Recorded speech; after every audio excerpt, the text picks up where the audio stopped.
Hello again, everybody. So in today's lecture, we're going to be talking about moral relativism. And just as the child in the picture is scared of moral relativists, you should be too. So there are very few things we'll talk about this semester where I'll tell you a theory is clearly wrong, but moral relativism is one of those theories. So we need to get moral relativism out of the way. Because if moral relativism is true, it would undermine a lot of our discussion about bioethical cases this semester. Right? So if morals are just relative to a culture, to an individual, right, there's no point in talking about whether or not abortion is morally permissible after the 26th week, or whether or not euthanasia is permissible in cases of mental distress, right? It's just going to depend on what culture you find yourself in. So we need to get moral, or what in each individual thinks. So we need to get moral relativism out of the way so we can have those meaningful discussions. Okay, so the first thing we should do is get a handle on what relativism is. So the opponent or adversary to relativism is moral objectivism. And objectivism claims that there are moral norms or values that apply universally. In other words, they're true for everyone. So recall in the last video when we were talking about characteristics of moral reasoning, about impartiality, universality, so on and so forth. Those are the things we're talking about when we're talking about moral objectivism, right? There are principles out there that exist and they apply universally. Relativism claims that these norms and values or principles only apply locally. And a relativist can claim that they apply just to the individual or to a culture. Right? So in other words, moral principles are not true for everyone. There's moral principles that are true for some individuals and not others. There are moral principles that are true in some cultures but not true in other cultures. Right? Everything's relative there.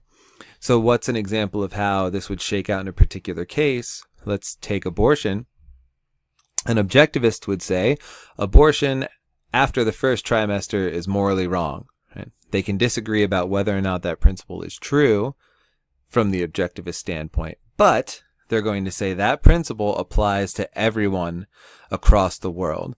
Right? If abortion after the first trimester is morally wrong, it's wrong for everybody, no matter what your culture thinks. The relativist would say abortion after the first trimester is morally wrong in Catholic culture, but it's morally right in cultures where autonomy is a fundamental value. Right? So they're making the distinction saying, look, whether or not abortion is morally wrong just depends on the culture you find yourself in and what that culture says or what that culture believes about the particular action you're evaluating. And so as we already noted, relativism can be relative to the individual or culture. So let's make sure we're clear about that. When morality is relative to the individual, the theory is known as subjectivism.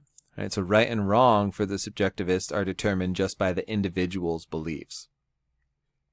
So this one's pretty hard to swallow, right? That would mean that morality is just dependent on what each individual believes. So if I believe abortion is morally right and you believe abortion is morally wrong, well, abortion is morally right for me. Abortion is morally wrong for you.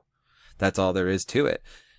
It's not that we disagree, right? It's just that there's a fact about morality for me and there's a fact about morality for you based on what we believe. But there's no overriding principle that applies to both of us. Cultural relativism is a little bit easier to swallow, but still pretty tough. Right? So the cultural relativist says that right and wrong are just determined by one's culture. So when you want to know what you're supposed to do in a particular situation, how are you supposed to act? You just look at what your culture believes and do that thing. And so if your culture says that abortion, so say you're part of Catholic culture and it says that abortion is impermissible,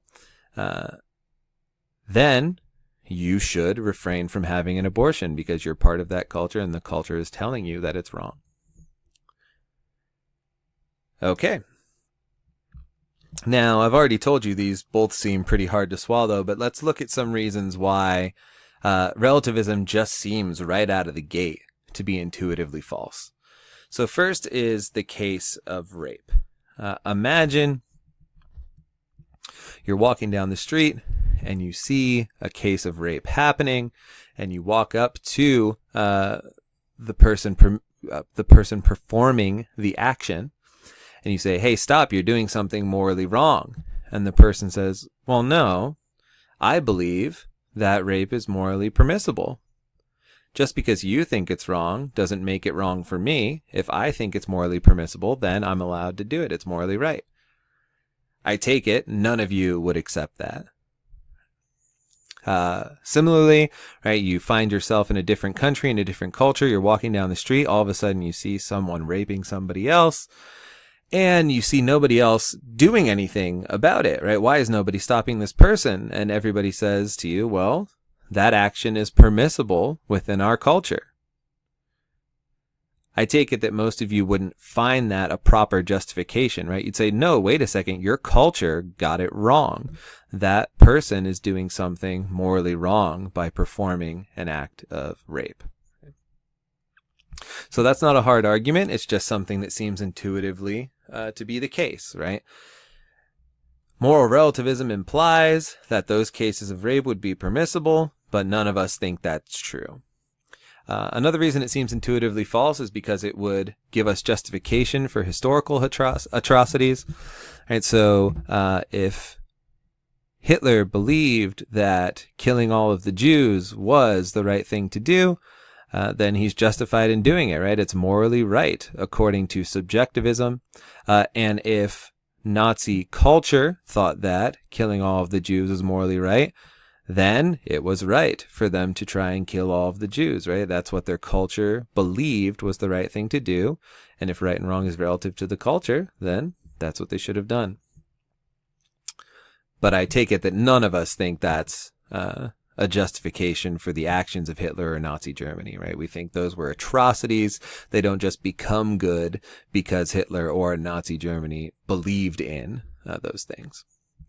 And then finally, it claims individuals or cultures are morally infallible, right? So if subjectivism is true and I believe that abortion is permissible, it doesn't matter what you think, right? It doesn't matter how you could criticize me for that belief. If I believe it, it just is morally right for me, right? I can never be mistaken about what's morally right and wrong, because what's morally right and wrong is just dependent on what I believe.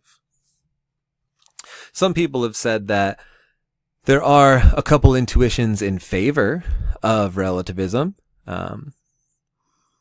Let's look at those just to be fair, right? They say that, look, there's widespread disagreement over morality. And it's not just widespread, it's massively deep disagreement over morality. And they claim that if there were facts about morality, if morality were objective, then disagreement wouldn't be so extravagant, right? We wouldn't have such widespread disagreement. We'd at least agree on a lot of things and we'd disagree about the details or something like that. But with morality, we disagree about the fundamental bits of it. Some people think that a soul exists and needs to be protected at all costs. Other people think all we need to do is maximize happiness, right? All of these things on a very fundamental level clash with one another. And so the relativist says that's points in favor of our theory, right? That's points in favor of relativism, because things are just so contentious out there that there's got to be nothing that we're grabbing onto. The second intuition in favor is supposed to be that it realizes our notion of tolerance, right? So we think it's important that we tolerate other cultures, tolerate their practices, that we're not being intolerant, at least, of their practices. And so relativism says, look, that's what we do. We're really good at that, right? If that culture believes these sets of actions are morally correct, then they just are morally correct, and we should tolerate them. We shouldn't have to, don't even have the ability to criticize them for what they're doing, because it just is right in their culture. If we think it's wrong, it's only wrong in our culture. We can't properly criticize them for doing those things. So it seems to realize our notion of tolerance. Okay, so let's look at actual arguments against relativism. This one dealing with disagreement, right? So some people have said, look, all the disagreement in the world is an argument for relativism. And here we're looking at the argument on the left. They claim, one, well, we disagree about moral principles and values. That's certainly true. Two, if we disagree about something, then there are no facts about that thing. Okay. Three, thus, there are no facts about moral principles and values. Now, some have said, look, disagreement is actually something that counts against relativism. So the relativists had said, look, disagreement's good for us, but others say, no, this disagreement really doesn't work for relativism. And now we're looking at the second argument. They claim, one, we disagree about moral principles and values. Same premise as the other argument. On track here, that definitely seems true. Two, if we disagree about something, then there are facts about that thing. Okay. Three, thus there are facts about moral principles and values. So let's evaluate these arguments now. Right, so in order to evaluate these arguments, I'll just let you know, in terms of their form, there's nothing wrong with them.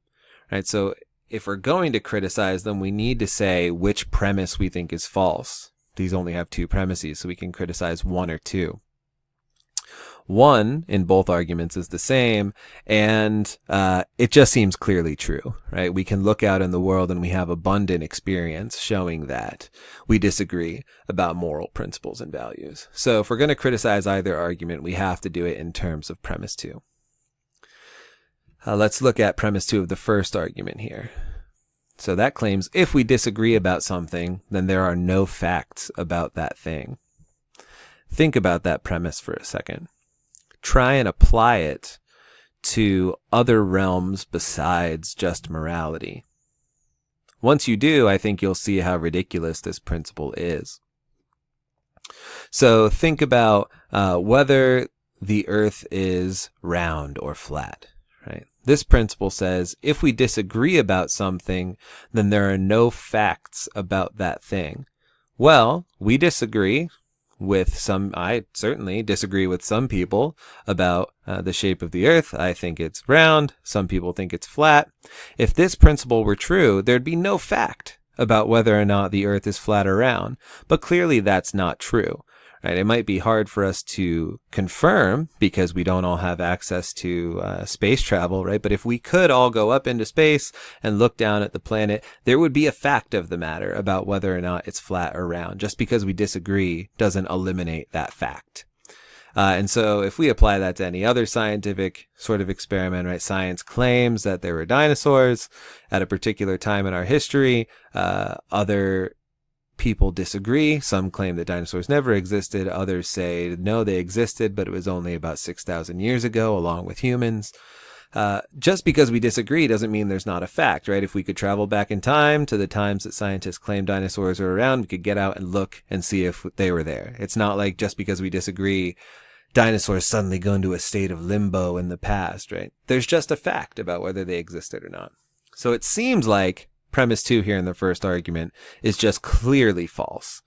So this whole argument is bad. The second argument, we need to look at this principle. If we disagree about something, then there are facts about that thing. Now, there might be some issues with this principle as well, but it at least seems to have some intuitive plausibility. Right? So essentially, premise two is saying, look, if we disagree about something, there's got to be a fact about that thing. Otherwise, what are we disagreeing about in the first place? Right? So the practice, the social practice we have of disagreeing with one another about something assumes that there is a fact of the matter about that thing. And unless we're all wildly mistaken about our social practices, which we could be, but it's unlikely, then the social practice is probably worthwhile, right? So it seems like premise two over here is on much better footing. So although the relativist initially claims that disagreement is in their favor, it provides some intuitive plausibility, these arguments prove otherwise, right? Disagreement actually seems to be in favor of objectivism because disagreement requires that there's actually something there to disagree about. All right, thank you.